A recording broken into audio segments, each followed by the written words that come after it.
Hi students, in order to join the class, you guys need not go to the Chrome and try to, log in again and again. To make it easier, once you log in the Chrome, there is something called as application over here.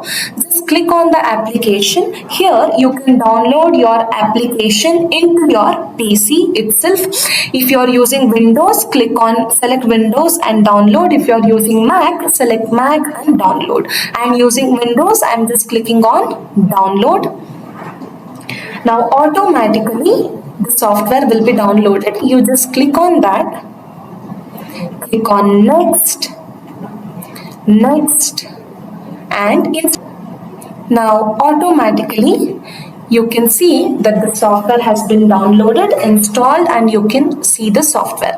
Now you just have to enter your login, email ID and password and just log into the class. This is how you can install the software.